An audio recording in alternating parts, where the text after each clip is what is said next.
అక్కడి రాజకీయాలు పార్టీ కార్యాలయాల చుట్టూ తిరుగుతున్నాయట. చెరువు భూమిని టీడీపీ ఆఫీస్ నిర్మాణం కోసం కేటాయించడాన్ని వైసీపీ తప్పుపడుతోంది. దీంతో అనుమతులు లేకుండా కట్టారని వైసీపీ కార్యాలయం ప్రారంభోత్సవాన్ని అధికార పార్టీ నేతలు అడ్డుకున్నారని సమాచారం. దీంతో ఇరు పార్టీల కార్యాలయాల చుట్టూ వివాదాలు ముసురుకున్నాయని టాక్. అసలే ఆ నియోజకవర్గం ఫ్యాక్షన్ కోటగా పేరు మోసింది. అక్కడ పాలిటిక్స్ ఎప్పుడు గరంగరంగానే సాగుతుంటాయట. ఇప్పుడు లేటెస్ట్గా తెరపైకి వచ్చిన పార్టీ కార్యాలయ అంశం ఆ వేడిని ఇంకా పెంచుతోంది. ఇందుకే ఏదా నియోజకవర్గం?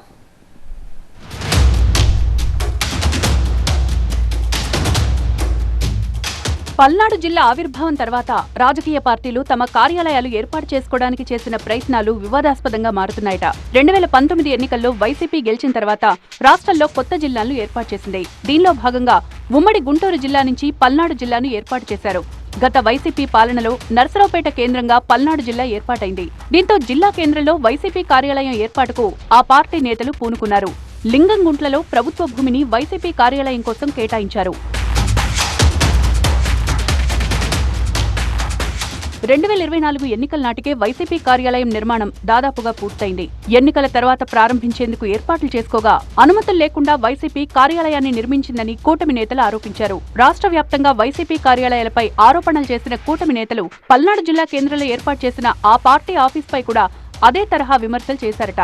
దీంతో తమ పార్టీ కార్యాలయాన్ని వైసీపీ అధికారికంగా ప్రారంభించలేదని సమాచారం. మున్సిపాలిటీ అనుమతి లేకుండా నిర్మాణం చేశారని టీడీపీ నేతలు ఆరోపిస్తే అప్పటి గ్రామ పంచాయతీ నుంచి అన్ని అనుమతులు తీసుకున్నామని వైసీపీ నేతలు చెబుతున్నారు.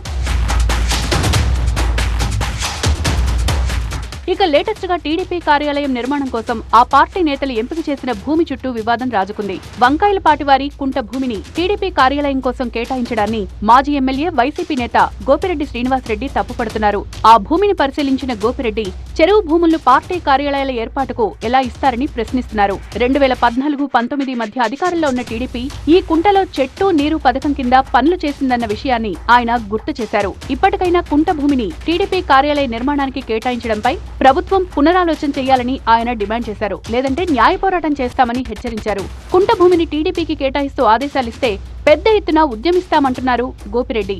ఈ చెరువునంతా మూసేసి వీళ్ళు తెలుగుదేశం పార్టీ ఆఫీస్ పెడతారంట ఇక్కడ.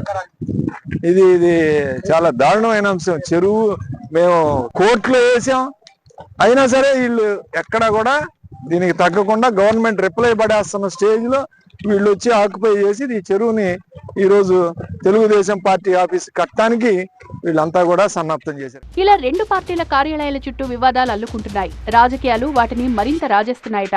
తమ పార్టీ కార్యాలయ భవనం చుట్టూ ఉన్న వివాదాలను వైసీపీ ఎలా పరిష్కరించుకుంటుందా అని టీడీపీ చూస్తోందట. ఇక చెరువు భూమిని టీడీపీకి ఎలా కేటాయిస్తారో చూస్తామంటూ వైసీపీ తొడగొడుతోంది. ఈ వివాదం ఏ మలుపు తిరుగుతుందో చూడాలంటున్నాయి లోకల్ పొలిటికల్ సర్కిల్స్.